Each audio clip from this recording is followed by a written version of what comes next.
leaning into my generalism literally changed my life. It has opened all these doors, and I've seen this happen for hundreds of people in the community. I see a personal brand as something that nobody can take away from you. But you're kind of always like reinforcing, here's who I am, here's what I'm about. It's yours. It's an asset that you own, and it's an asset that you control. The more you talk about it, the more it does sound like this response to, the career anxiety of the modern knowledge worker, where it's like, am I going to be replaced? Like, how does Milly make her living? It's long-term or nothing. So many people don't think like that. It's really hard to stand out today. This is like something that makes it memorable. Welcome back to the Creator Spotlight podcast. My name is Francis Zier, and today I'm speaking with Milly Tamati, founder of Generalist World, which is a community and learning platform for people who identify as generalists, as a type of worker. What Milly has done in terms of turning this into a thriving business and truly participatory community over the last 3 years is really impressive. I learned a lot from her in this one. I think you will too.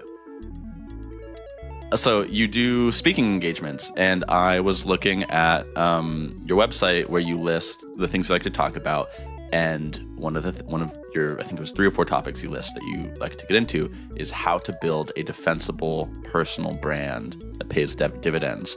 I would love to hear some of the principles you have around this. I've noticed, like, in the podcasts you've appeared on and in your LinkedIn, like, you have a lot of message discipline, and you really, I think you embody this defensible personal brand.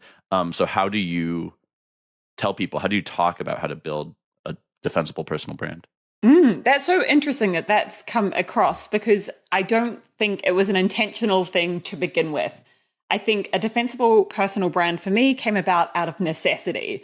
So I live in this really remote island. I wanted to still be an internet person and to make money on the internet and to make a living from the outside world.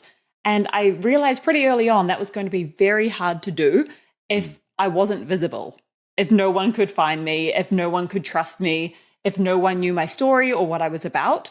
And so I guess I may have gone this a little contrarian to how other people build a brand. I think if you're following the gurus, there's like systems and schedule this, that. Like I was saying to a friend yesterday, I have never scheduled a post. And in fact, it gives me anxiety even thinking about scheduling a post, because for me, a personal brand is a way to simply connect with someone, hopefully lots of other people on the other side.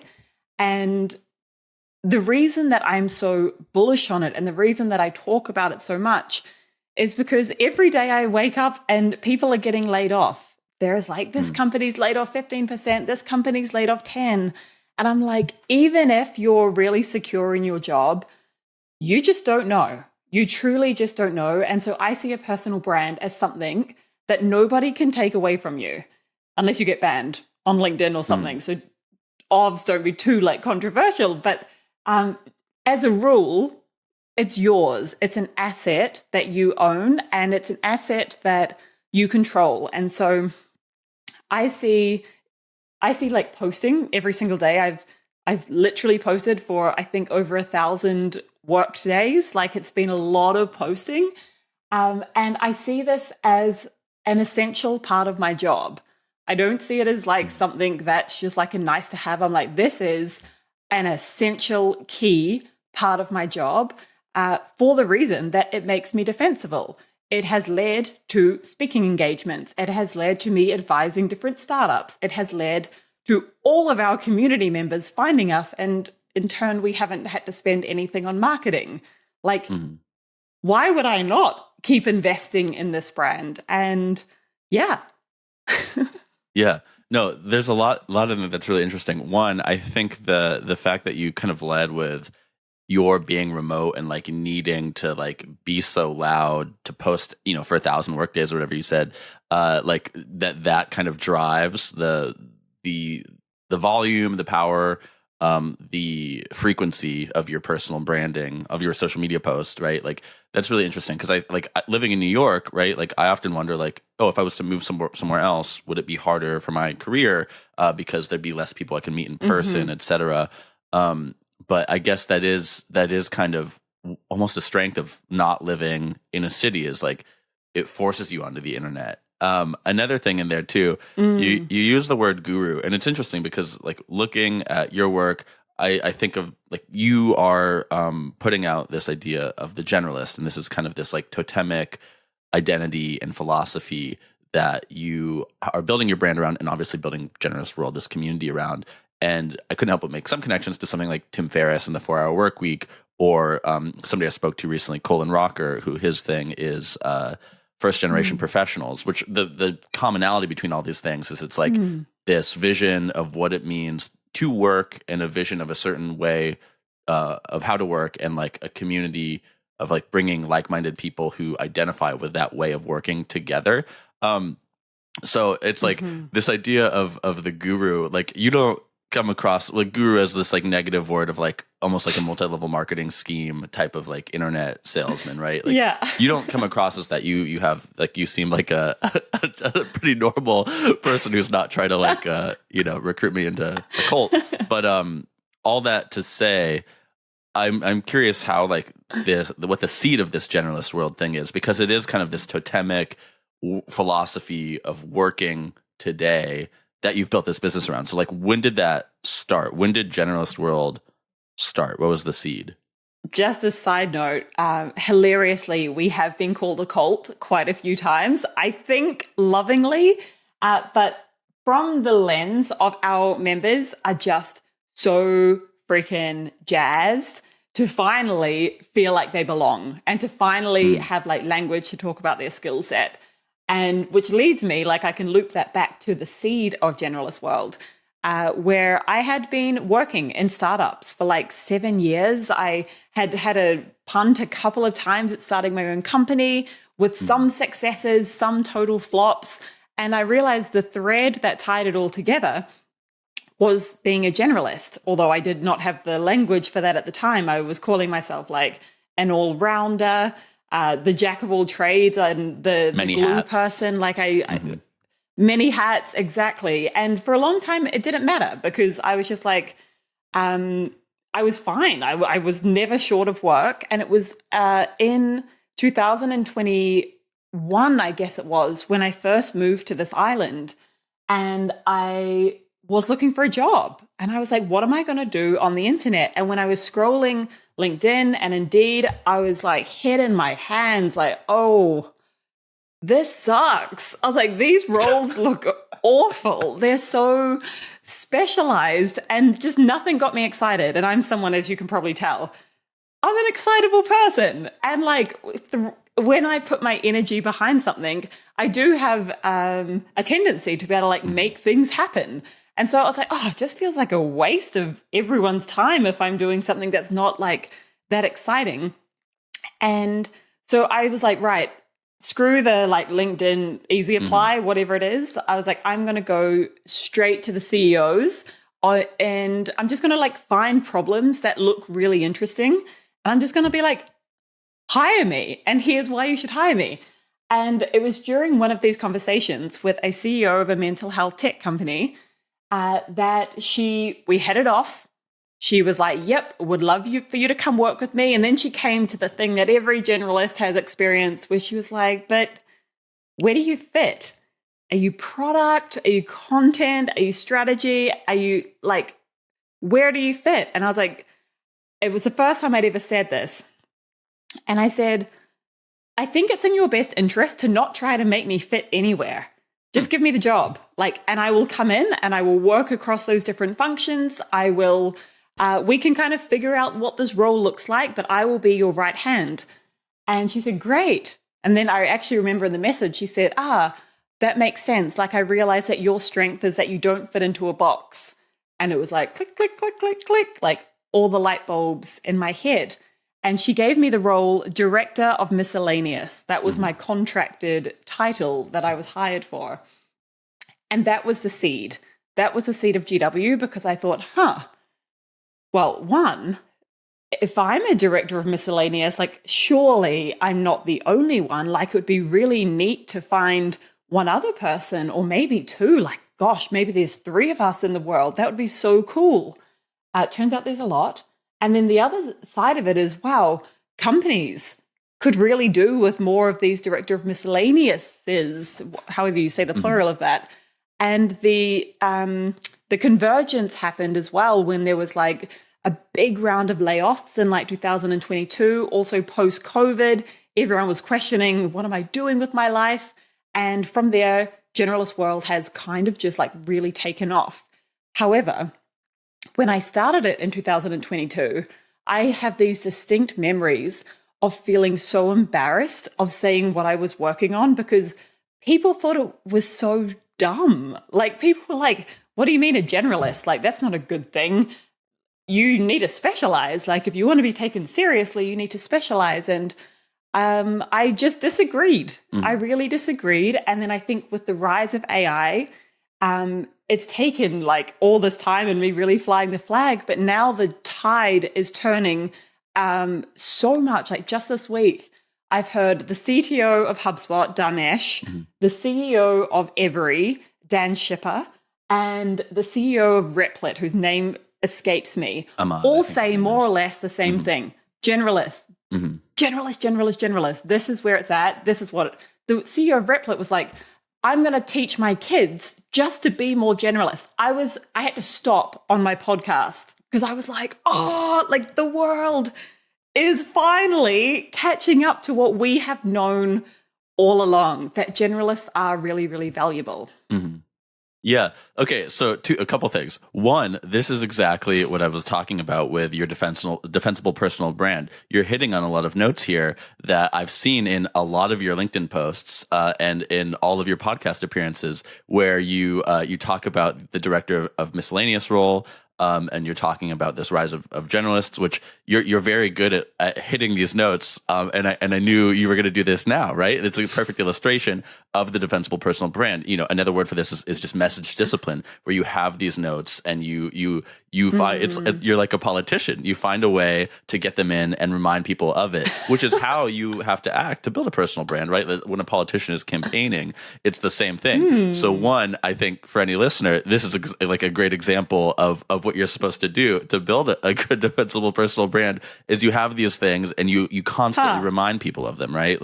One thing I was taught when I was first learning to do marketing stuff is don't worry about repeating yourself. Like you have to be repeating yourself. You're going to get bored of it and you're going to be like, I shouldn't post like a version of this message again on LinkedIn or whatever. But the thing is, nobody cares. That's the first thing. Nobody cares about you, right? On the internet. You have to make them care. You have to like post the thing. You have to say it constantly. You have to like sear it into their mind that this is who you are and this is what you're about. So one, you're doing this exceptionally well.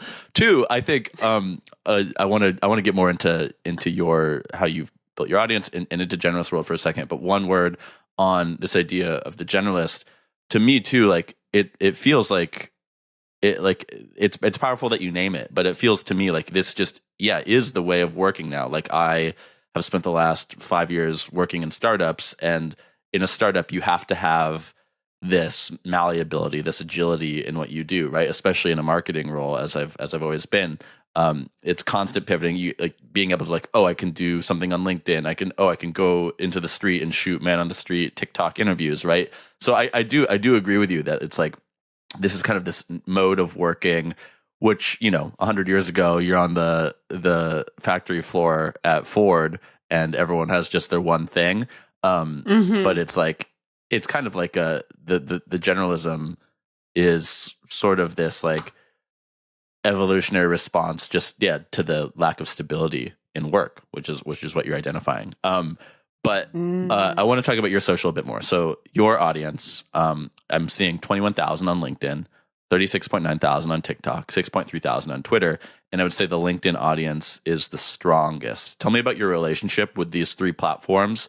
When you started with kind of basically zero on them, and then how the growth story on LinkedIn, TikTok, Twitter has gone. Yeah, so the fastest one is the Twitter, because I started it and then kind of fell off it for like 4 years, and I've only just started back like kind of or actually this week. So I find Twitter a funny place, and I still don't know how I feel about it. So that's kind of not where I focus my energy. My energy is much more focused on LinkedIn and on TikTok. And it's actually a really interesting question because you're so right. The relationships I have with those two are completely different. The relationship I have with my crew is what it feels like on LinkedIn. It's like I have a really large group of what feels like friends, a really, really large group. And there's a depth of loyalty that comes with LinkedIn. And a lot of people complain about the algorithm and like that I'm not getting all this reach, but actually what you are getting is loyalty. You are getting relationships because people see you all the time. They trust you. They understand your consistent message. TikTok is the Wild West. TikTok I started on probably only about a year and a half ago. And there's no loyalty. There is like no loyalty at all on TikTok. It's not a thing. TikTok is one of my favorite playgrounds for experimenting. If you're a nerd, like if you're a nerdy experimenter, which I am, it's so much fun because it's just like playing the lottery every single time you post. And I'm someone that, I get a lot of, geeky like joy and excitement of of figuring stuff out. For me, the fun is in the figuring out of the platform, and video was a different frontier. I was like, what on short form? Like how does this work? So my advice for TikTok is to not take it too seriously. So like you're not going to build these like really amazing close one-to-one relationships. You're probably not going to sell a lot on TikTok. I sell a lot more things on LinkedIn. Like I track all of this so I know where my sales are coming from. They're not coming from TikTok. But what you do get on TikTok is people subscribing. So we have this like generalist quiz, and there is I actually checked just before this call, we just ticked over 30,000 people have taken this quiz, which is like completely wild because it was just a bit of a punt from us. And most of them, like I would say at least 20,000 have come from TikTok. So it's like they come from TikTok. If we can get them onto our email list, then we build trust because we send these twice weekly emails, which like are full of value. So as long as we can get them on there, then we can build trust. But then really LinkedIn is where I like to think of it almost as an emerging plot. Like there's a plot, it's like a film that has been happening for 3 years. And every day I add a little bit more to the plot, a little bit more. And I don't know what the plot's going to be that day. And so people feel, I think, invested in the plot because they feel like they're a part of this film, this emerging film. Yeah. Oh, okay. So a couple things. First, a little bit more on LinkedIn, then I want to get into TikTok and the quiz. So with LinkedIn, I think it makes sense that you do so well there. One, because your content is about work and this way of working. LinkedIn is a job platform, and I get the sense that like people are also attracted to Generalist World because it's a way of like, well, how do I find meaning in my career? Like, how do I think about the future of my career and the security of it? Obviously, people go to LinkedIn to look at jobs. So very simple there. I think the other thing though too is like you write these really long posts and they're good. Your character comes through. Again, it's the message discipline that comes through. And the way the LinkedIn algorithm works is like it's so unreliable, right? Like I might scroll a couple feet down my LinkedIn feed, and it's like, here's something from just now. Here's something from like somebody that I work with, but it's 3 weeks old, etc. So the way that you write your posts, which are quite long, where it's like, there's always a bit of this reminder of like, I'm Milly, and like, here's, I do Generalist World. This is why I believe in the generalist as this type of worker. And then here's this thing that's on my mind today. But you're kind of always like reinforcing that here's who I am. Here's what I'm about. Now here's like the variable thing of like, I just got back from this festival in Portugal and I didn't look at my phone and this feels so good. But it's like, it's always bringing people back to that core thing, which I think is a good lesson of how to do LinkedIn is constantly, high volume, constantly reminding people of what you do. But okay, the quiz. So you told me, we spoke 3 or 4 weeks ago about doing this. And at that point, you told me that it had been up for just over a year and had brought in 26,000 leads. So another 4,000 in just a few weeks is pretty amazing.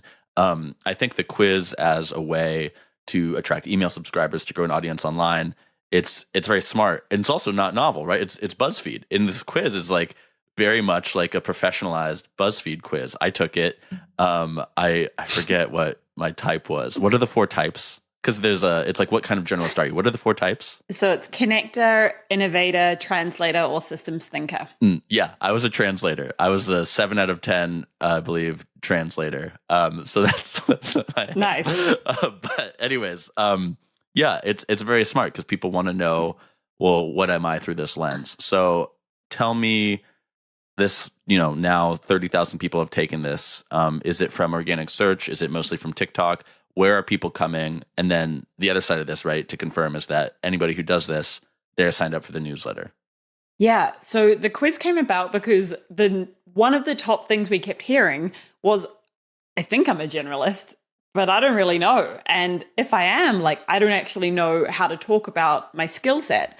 And so I was chatting with one of our members one day. His name's Romero. Shout out Romero, legend. He is an organizational psychologist by trade. And he was like, I think I could create something that would help categorize people and give them something to hold on to and some language. This was the big thing, the articulation piece. Oh gosh, people really, really struggle with it. And we just thought, let's give it a try. So I hired Romero. This is also, I think, maybe a lesson for founders is know what your strengths are. When I looked at how to do the quiz, I was like, that's not my strength. My brain breaks at the categorization of that. So outsourced it, hired someone I trust, and he is so much better than I would have done it. And so there's a lesson there that don't create a crap quiz, create a good one. Well, anything. I think also, just to interrupt you for a second, I think that's part of this generalist philosophy is understanding where it's being able to try doing a thing and know your limits and know where it's worth investing your time versus where, do enough to understand what maybe the thing is, what the problem is, but also to understand that you're not the best person for the particular necessary solution. Bingo. In action. Exactly. And so, we created it and it was a total punt. This is also Startup 101, right? You do lots of things. Some of them will work. This is one that worked exceptionally well. And it's been amazing. I can't actually remember the initial start of your question. What was it? It was, I'm not sure what it was either, but I think it was something around, it was how have people found it? The quiz, how have people come to it? It's brought in, 30,000 people on your email list. How did they discover it in the first place? Yeah, so really simple. All of our links on social media, whether that's LinkedIn, TikTok, Instagram, Twitter, they all link to the same URL, which is generalist.world/links. And whatever we're kind of pushing at the moment, there's I think at the moment there's 4 different links to choose from. And there has been a few, particularly TikTok and LinkedIn videos that have really popped, that have really resonated, and they would drive most of the signups.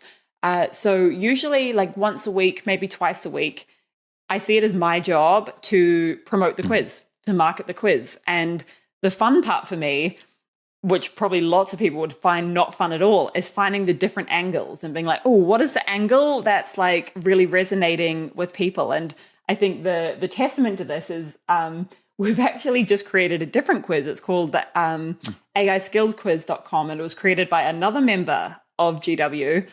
Because basically we were this worked so well, let's do it again with more of an AI angle on it. And so it's only a week old. It's very, very new. I think we've had 400 people take it. It's very new. Mm-hmm. And it's, again, my job to find out what is resonating. So if you are going on my TikTok at the moment, you're oh, Milly's doing some weird videos trying to find this angle. And for me, this is part of the fun. It's the experimentation. And I would not be posting those videos on LinkedIn because that's my loyal audience, where TikTok feels like a sandbox where you can just like experiment. I just delete things if they don't like fly. It's no problem. But most people would be seeing a social post, clicking that link in our bio, which just has like multiple links. All of them are free things. So it'll either be like get all of our job opportunities each week, take one of the quizzes. At the moment, we're running a summer school with a bunch of like really cool brands. So that's also on there. That's like kind of our big campaign at the moment.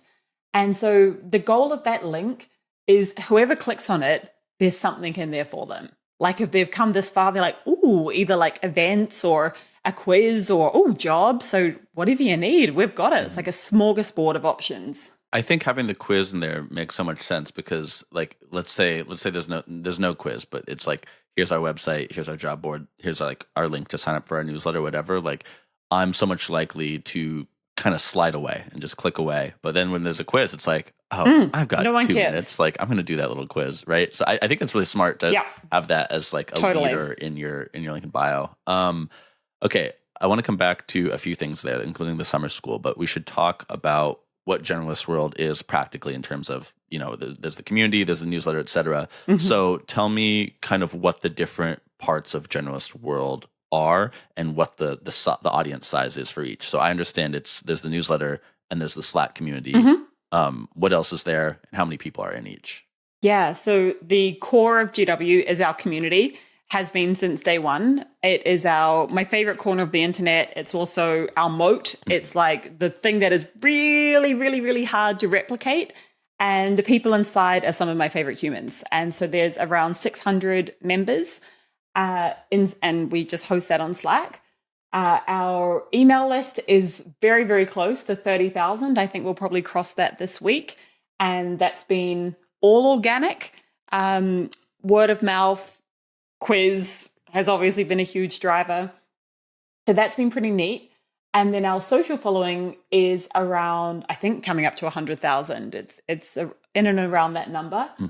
And so it's become like, I don't want to say surprisingly substantial, but when I started it, I really was just like, could I find like 2 or 3 or 4 other people who are generalists? And it's just kind of like grown arms and legs.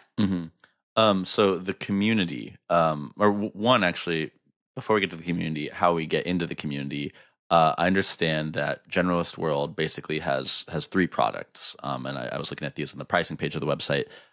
There's the positioning guidebook for $50, the unboxed tier, which is led by a course of the same name, has a few other things as well. That's $400. And then the community, which is $950. So that's a pretty large amount of people who have paid to enter the community, 600. Pretty impressive. Tell me, like, at what rate has this grown, the community? Like, has it just been pretty steady over the past 3 years or big spikes? Tell me about the intake into the community. Oh my gosh, I could do a whole seminar on this community because there's so much to it. So like candidly, not everyone has paid $950. So like at the very beginning, 3 years ago, when I had no idea what it was, I was like, will anyone give me like $150 a year for this thing that I don't even know what it is? And some people, strangers on the internet, were like, here you go, Milly, here's our credit card. And for me, that was actually just incredible validation because I truly was like, I was not bullshitting anyone. I was like, I don't know what this is, but I feel like it might be important. If you also think that, please come with me.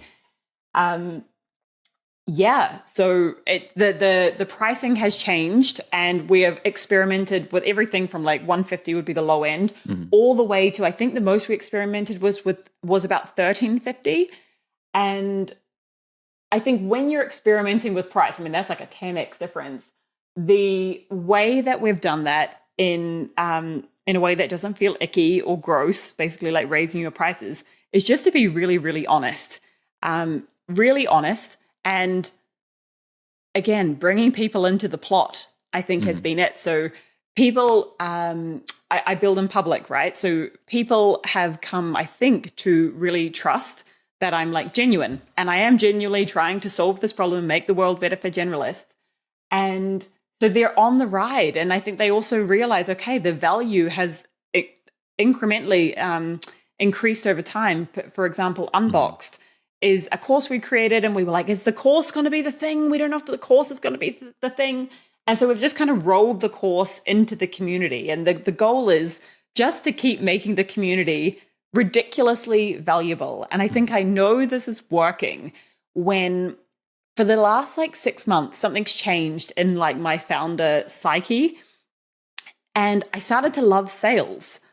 I used to like, sales used to give me like snakes up my back. I'd be like, oh, I don't want to do it. Like, how do I not do anything to not do sales?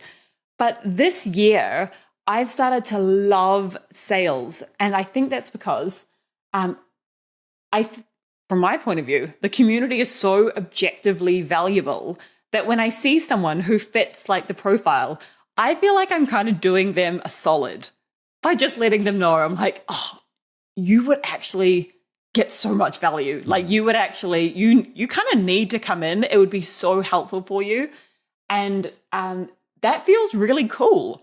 And then when you fulfill that and they are like, wow, this was life-changing. Wow, I've made best friends. Wow, I've got a new job. Wow, I've got a 20% pay rise, whatever it is.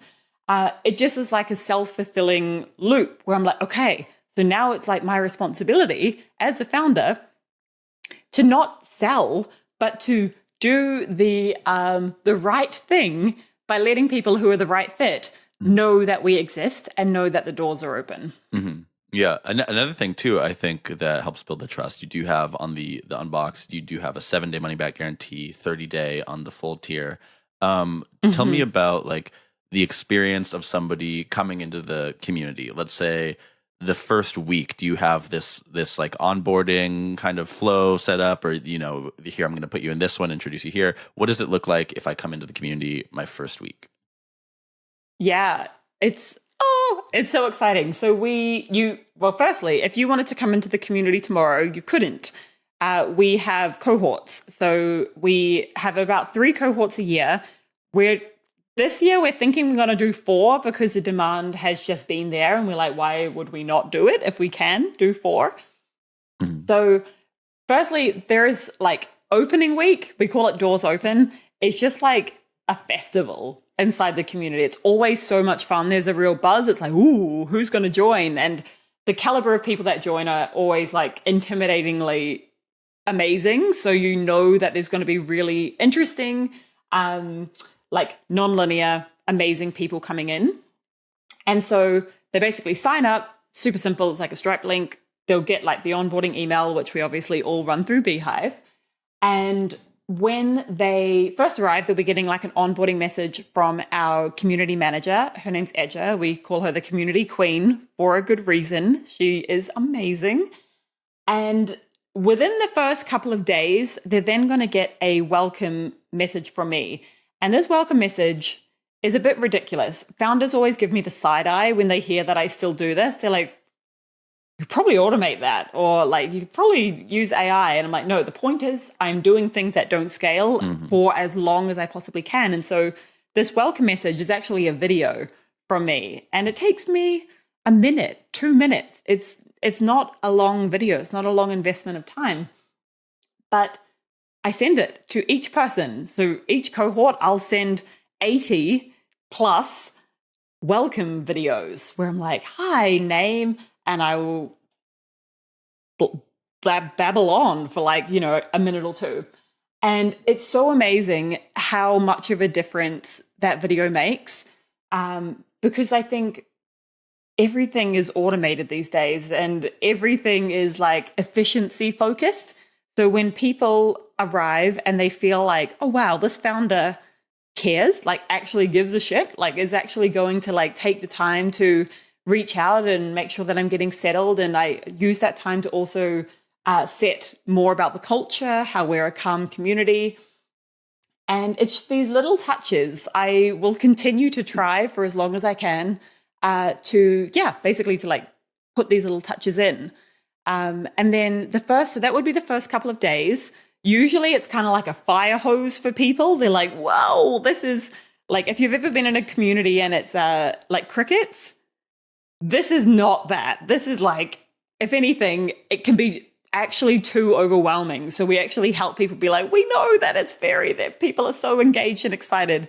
So we help people find ways to engage in a way that feels good for them. And not everyone is like a typer, right? So there's like other ways. Maybe it's like connecting one-to-one.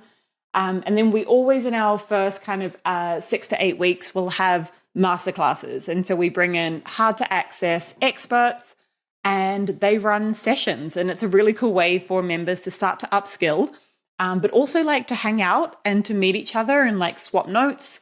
We'll also do like a live cohort of the unboxed so people can like form these little accountability groups.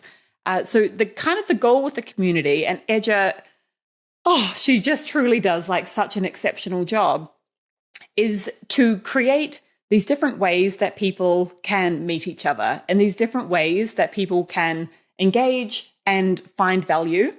And now that we're a lifetime membership, it's such a no-brainer because we keep doing this 3-4 times a year. And it's like, oh, okay, so the value just like continues forever. So yeah, that's kind of what you'd expect in the first 6 to 8 weeks. Okay, so a couple questions. One really quick one. When did you switch to the lifetime from the recurring yearly fee? This year, very recently. Oh, okay. Nice. And then I heard you talking on the other podcast, on another podcast you were on, about the idea of making it paid as a way of introducing this sort of friction to make people more inspired and like more accountable to actually participating, which I think is really important. When there's just a free community, you join the Slack, you look at it once, you never do something again. That's one thing that can happen.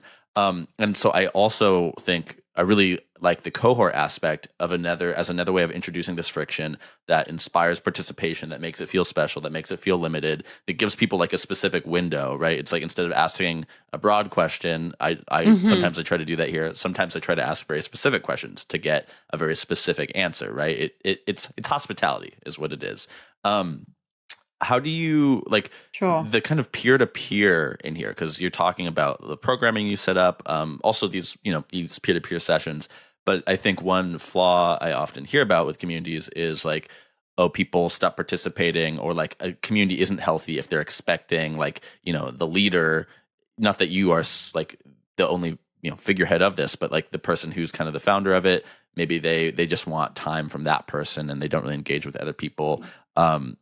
So the question here is, how do you like make sure that people are participating in a peer-to-peer way and like forming these connections with each other that are the basis of an actual community? That's a great question. When I look back at the very beginning of GW, I was very much the figurehead. I think at the beginning, communities do need a face. They need the person being like, community is just a culture. It's just like, this is the culture that we have here, and this is the vision of where we're going. And getting those early members was so key. And honestly, I think I was a bit lucky that the early members I got, and they're still there, we had like a first 100 club, are some of my like really, really good friends now. I've never met them, but they've been like our OG members of our OG of GW. It's all these acronyms, and having that early crew to form relationships with each other just sets the culture. So it's like, oh, okay, this is how we operate here, and it's taken a long time, to be honest. We're 3 years in, and it's only now that I'm able to step, I would say, to the side. I haven't stepped back, but I've stepped to the side. And now my role, in fact, I've kind of made myself redundant from running the community. Edja is now our full-time person. And I am still in there every day. People still because I just love to hang out there and I love the people inside. But in terms of actual community management, like half the time I don't even know what's going on. Like Edja will just text me and be like, okay, we've got 15 local meetups this week. We're having a picnic in Copenhagen. We've got this thing happening in New York. I'm like, what? Copenhagen? That's so cool. And yeah, so I think having really key early members and becoming friends with them. Maybe there's other ways to do this. Generalist World is the first and only community I've built, so I don't really have any other examples. But I became really good friends with them. There's a level of deep trust And then how else do we do it? I think we are also lucky. It's a great question because it's making me think it through. We're also lucky that generalists by nature, I found to be very collaborative and very generous in their knowledge sharing. And I think because I often role model like light vulnerability, I'm not like bearing my soul and like, oh, this is all of me, but I'm honest. I'm very, very honest. That kind of trickles down or trickles into the community culture. So we will have, we'll have everything from ridiculous like meme threads, which is hilarious. And it's just like all the comedians in Generalist World come out to like these really deep, like, man, I'm struggling. Like, I need help. Like, what would you guys do in my scenario? And that could happen in the space of 10 minutes. Like they could both be happening in different channels.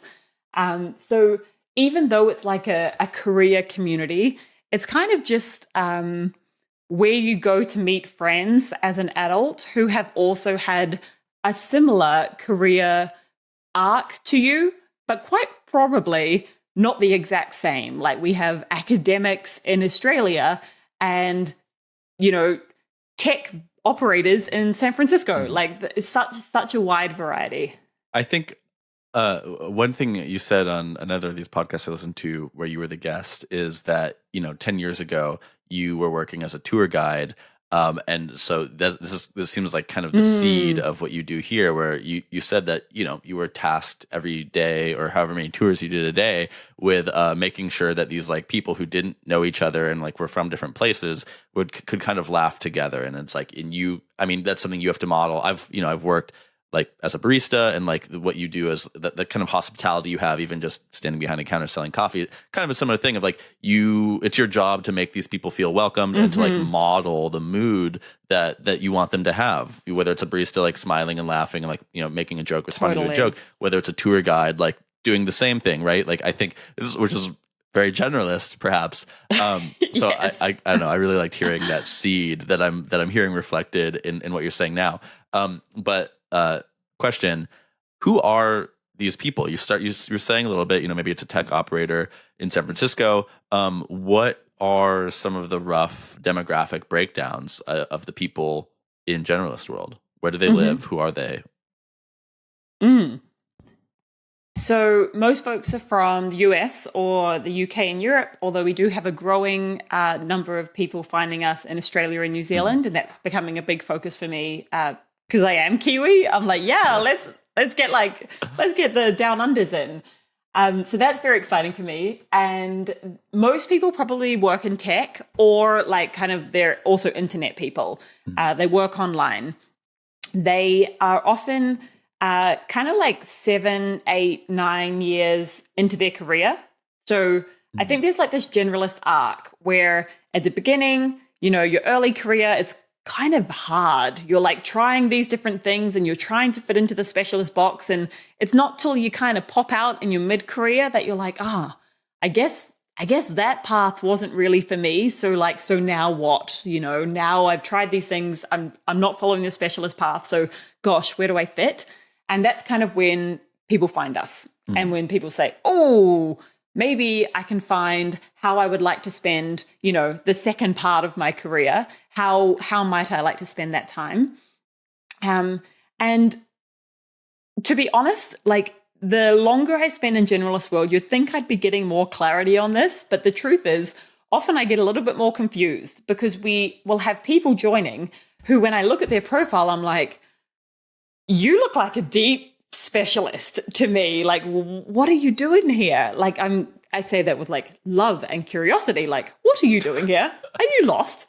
And this is where it's so interesting that I think generalist, it can be something that you are. Like, as you said, I'm a hardcore like generalist. I always have been, always will be. This is in my bones.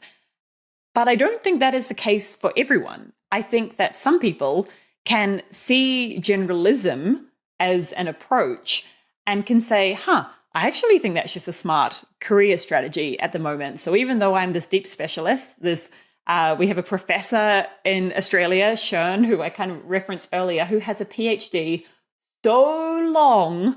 He sent it to me. I was like, I can't even say that. I can't even say whatever it is that you work on. It's so long. But he recognizes for himself and for his students that he's teaching that the world is changing, that work is changing, and perhaps it's actually smart to be around a group of people who, it's like a think tank, who are thinking in this way, who don't have all the answers. I don't know, no one knows what's coming next. But I think generalists are historically pretty good at figuring it out. And so we're like, what if we just gather together? What if we just gather in the same place? We'll form these connections. We'll have genuine, deep trust. And we know that this is a space where we can be really honest. And it just makes it easier when the world is a bit topsy-turvy to have those spaces where you can kind of figure it out together.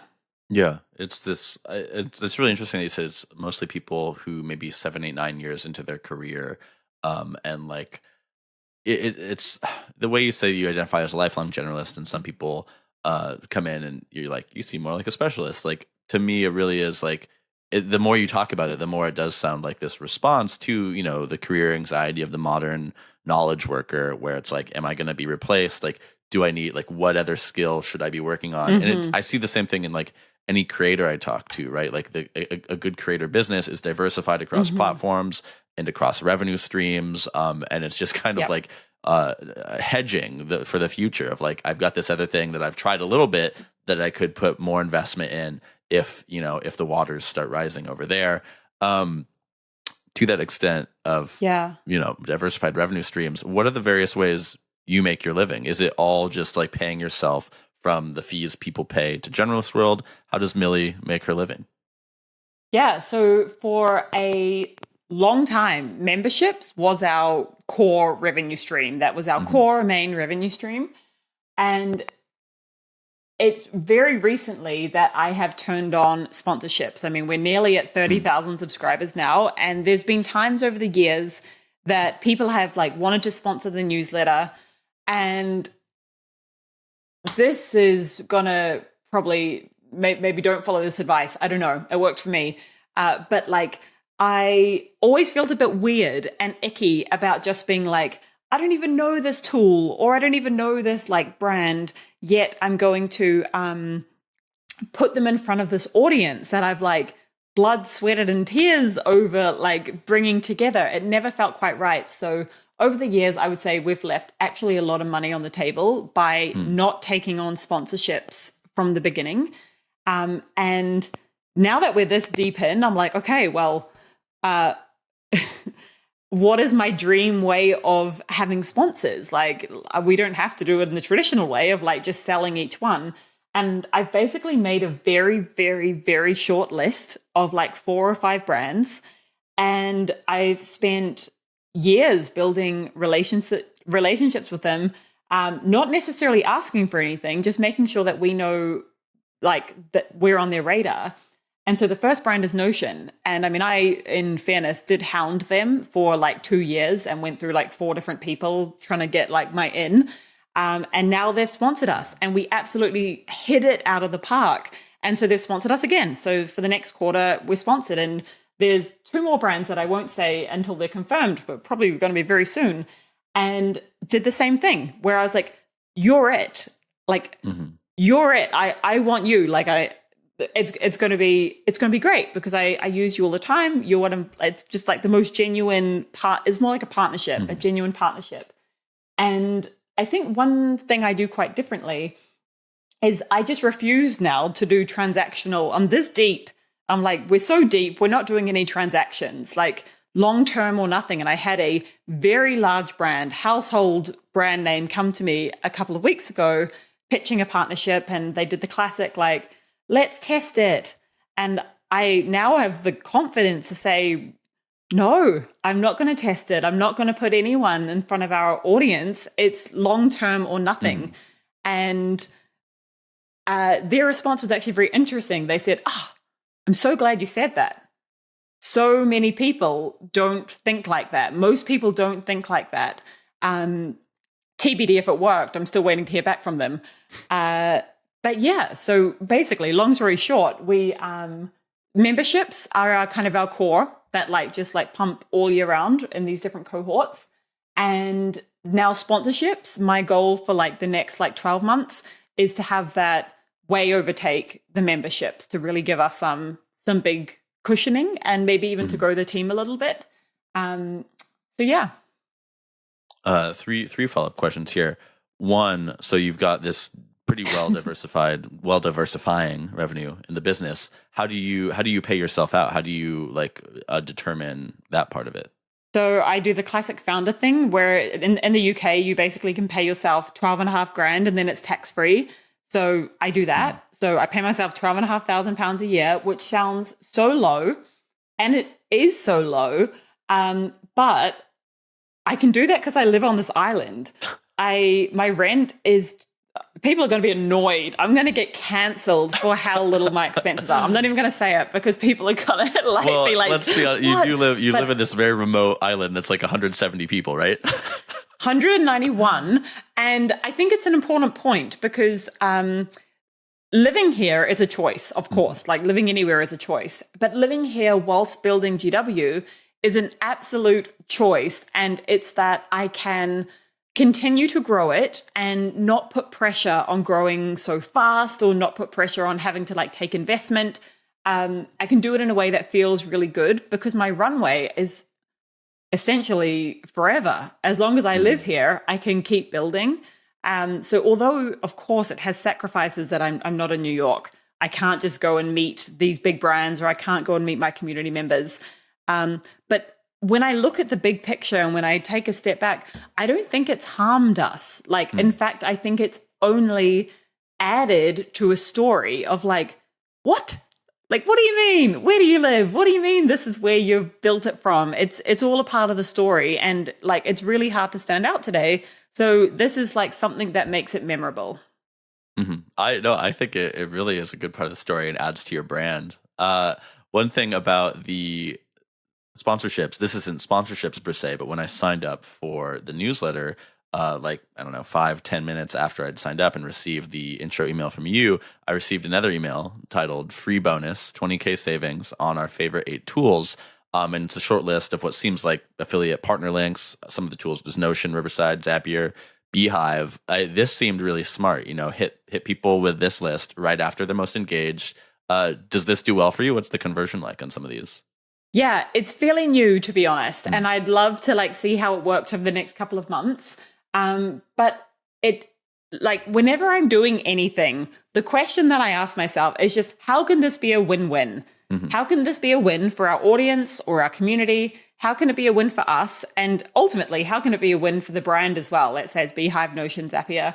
And so I use that. I haven't really seen anyone do this, to be honest. And it boggles my mind because it's you can get commission and you can help people get savings on the tools they need. And maybe it works particularly well because generalists love tools and love ways of they're working in tech, they're working online, and they love to make their tool people. So TBD on what the actual financial outcomes are. But I think even if there's very little financial outcomes, I think it's just a cool way of again, just giving a different type of value very, very early on, as you said, when people are most excited and most likely to open. Mm-hmm. Another thing about these different tools, these different brands, this summer school, the Summer School of Generalist Skills you referenced earlier, currently ongoing.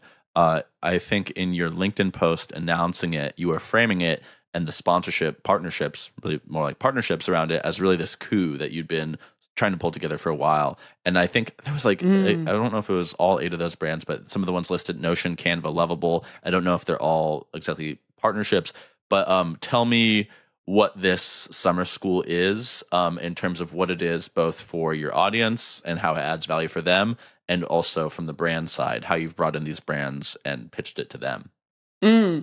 Oh, summer school. So internally, when I say internally, we're such a small team. It's me and Edger.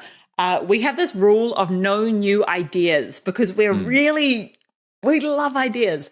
And so one day on a call, Edger and I had an idea and we were like, oh, dang, rules are made to be broken.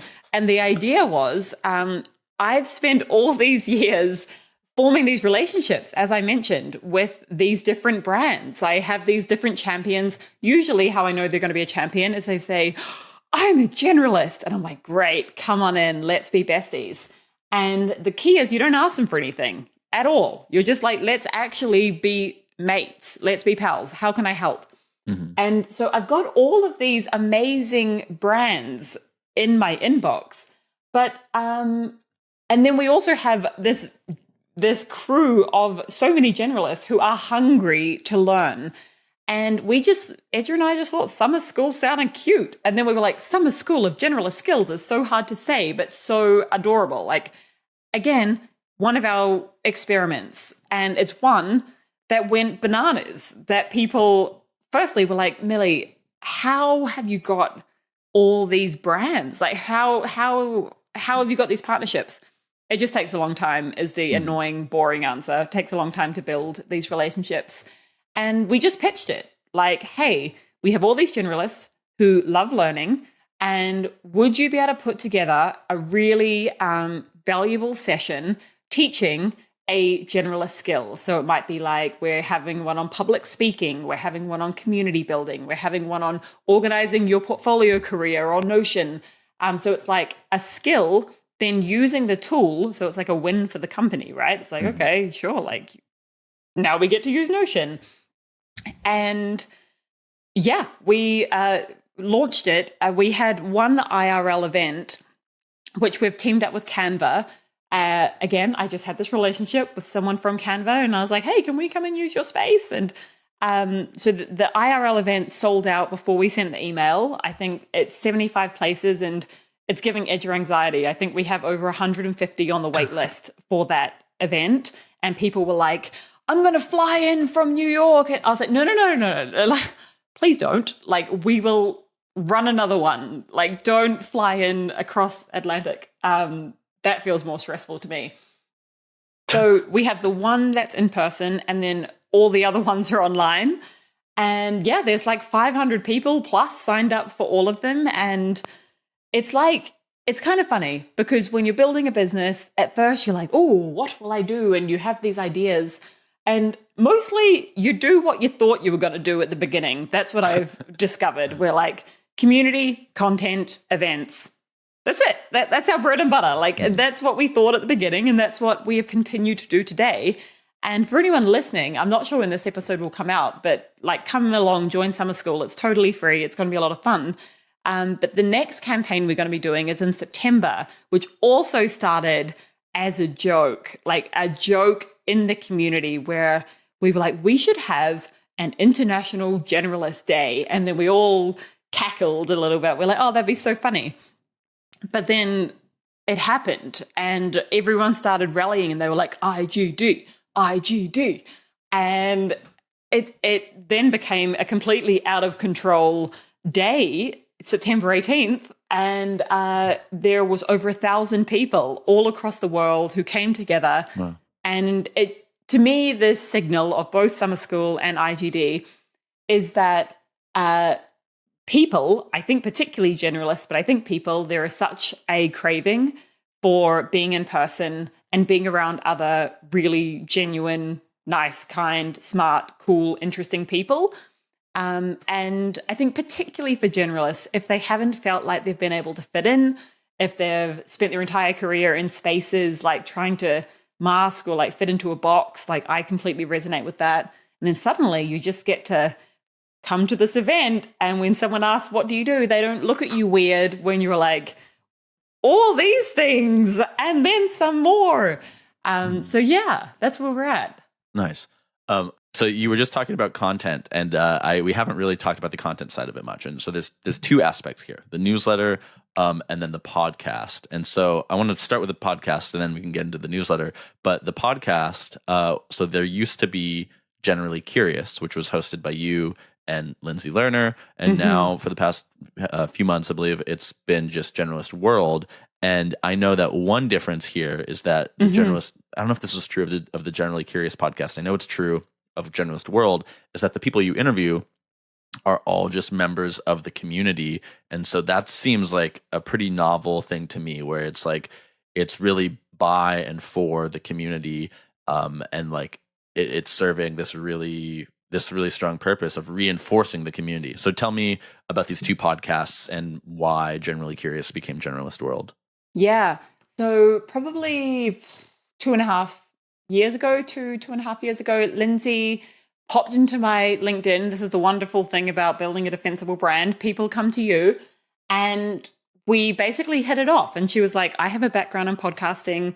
I think Generalist World needs a podcast. And so we were like, let's just experiment with it. And so we ran this podcast for 2 seasons, which I think is about like 10, 15 episodes, something like that. And to be honest, like we never quite found what it was about. Like we were generally curious and we were interviewing people who were in the future of work, but we both never felt like, oh, like this is the thing, like this is the source that makes us different from all the other podcasts. And it's a curious one because we were getting fantastic feedback, like the podcast people were enjoying, but something just felt like it wasn't quite working. And so we were like, let's take a pause, let's take a hiatus. And earlier this year, Lindsay stepped back from GW and has been focusing on building her own thing. And I kind of had this realization that why would I not just interview GW members? And I think founders, can't say all founders. I go through this where I just like overcomplicate it for the first bit where I'm like, oh, let me like innovate on all these different things, where it's like, actually, the flywheel is people come into the community. We tell their story, especially when one of the big questions is like, I don't know if I'm a generalist.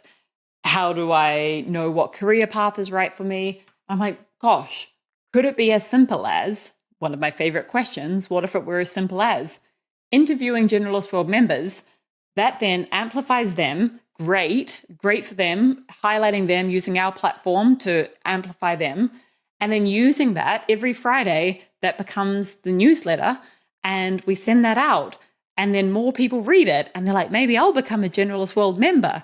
And it's like, I think I went through this cycle of like, okay, I'm going to overcomplicate it, and then you come back to the simplicity, and I found that simplicity is the thing that usually works. Simplicity is the thing that you can do something sustainably and for a long time.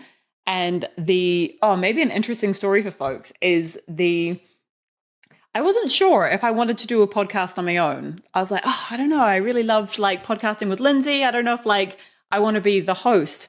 And so I set this ridiculous day where originally I was going to do 12 podcasts in one day. And the theory, my thinking was, if I can do 12 in a day, I probably enjoy it. So as you can tell, I do things by extremes.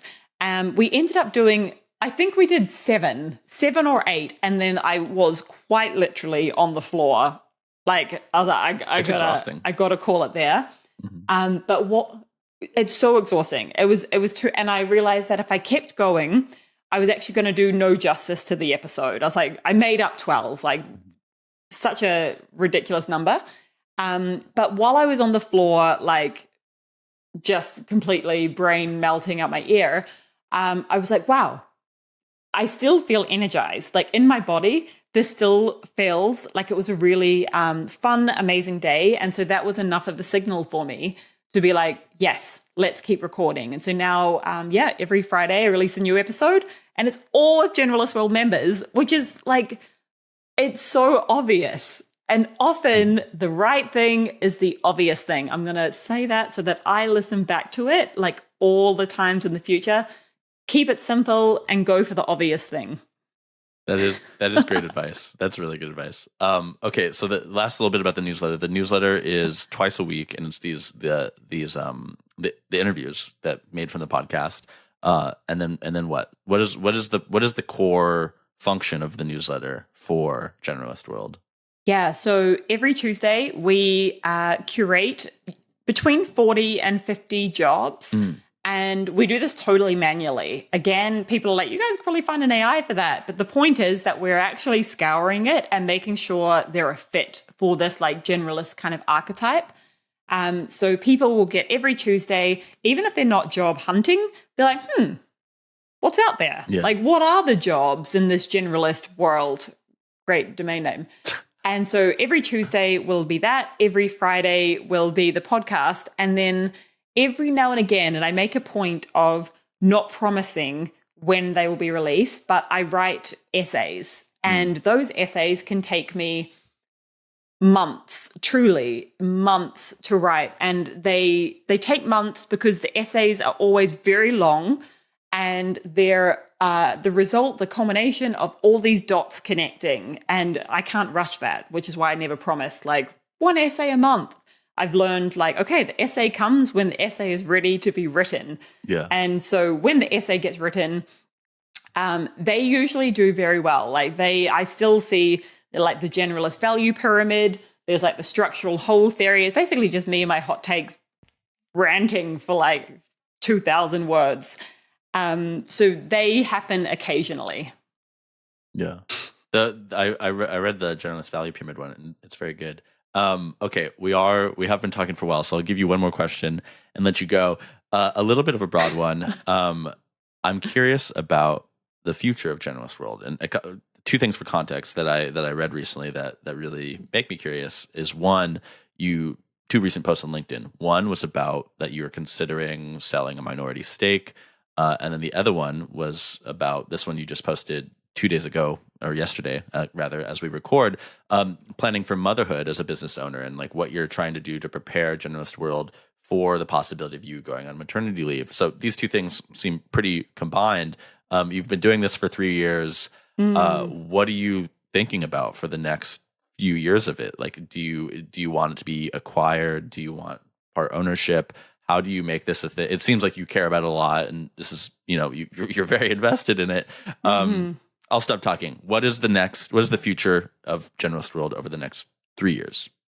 I think finding out and leaning into my generalism literally changed my life. It has opened all these doors, and I've seen this happen for hundreds of people in the community.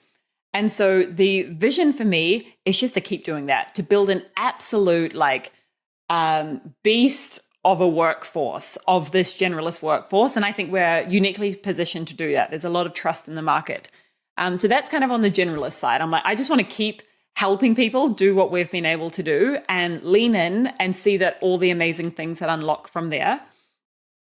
As for motherhood, yeah, I was crapping my pants to post that, to be honest, because I was like, oh my gosh, people are going to think that I don't even care about my current baby, which is like weirdly Generalist World, or they're not going to be so invested, or they're going to judge me.